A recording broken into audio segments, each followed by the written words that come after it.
Hi, I'm Steven from Patchwerks, and I'm here to talk about one of my favorite modules, the Make Noise Mimeophon. It doesn't talk to you.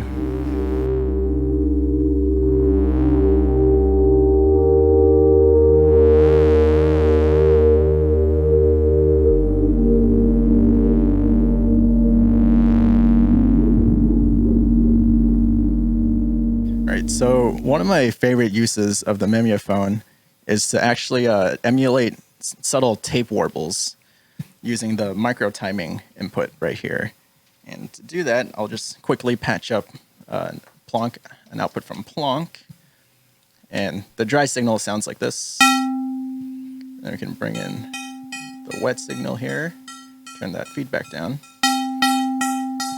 And if I send it like a very slow LFO into micro timing, I'll use maths for that, you can kind of hear it subtly warbling. And if you use even slower LFOs, if that subtlety becomes even more subtle. But if you increase that LFO speed, it gets a little crazy.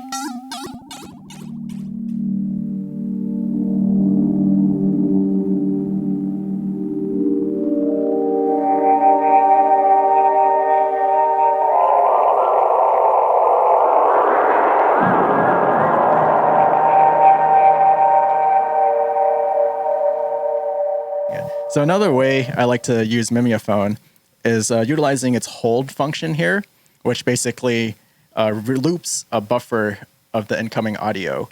And so I like to use that to make transitions a little bit smoother. So like transitioning different sound timbres or from different sound sources.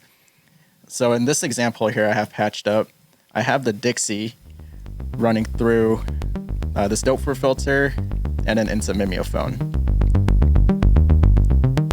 And let's say I want to switch octaves without making it super obvious. So what I'll actually do is that I'll toggle the hold here, make sure I'm at 100% wet, and then I'll switch the octave.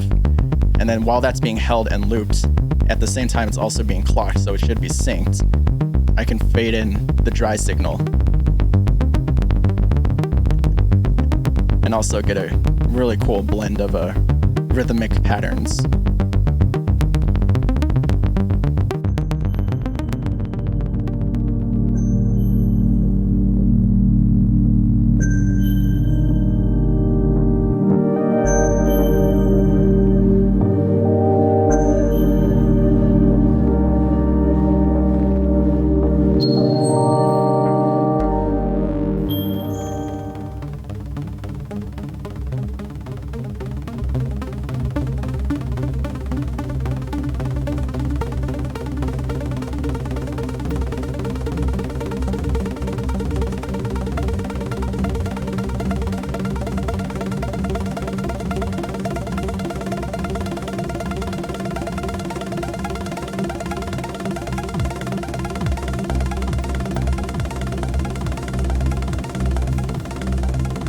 So what you just heard right there was a single sound source, which is Acid Rain's chainsaw, playing a plethora of notes, but just utilizing 4 steps of René. And the way I achieve that is by simply just turning up that feedback all the way and making sure it's clocked and synced to your René. And then as you change the notes in your sequence, they will start stacking because that feedback is just pretty indefinite.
Yeah, so in my performance, I made a quite liberal use of the Make Noise Mimeophon. So the way I had it patched up is I have 4 messes ensemble oscillator going into it, and I'm running random voltages from a single channel of PAMs into zones here, and it will just randomly flip through the different zones as you can see in that little LED window down there. And I also have a very slow LFO coming from stages, and that's actually being ran into the micro timing of here, so that kind of gives it that little subtle tape warbly sound. And I also have a gates coming from PAMs, and that is being sent to toggle the hold on and off as well as flip. So what hold does is that if you're familiar with the Mutable Instruments clouds, it's very similar to their freeze, where it basically holds a buffer of that audio that was being played through and just loops it over and over. And then what flip does is that it literally means flip. It will flip that waveform in the opposite direction. So if you had like a pluck going in, it'll come back out as like a ramp.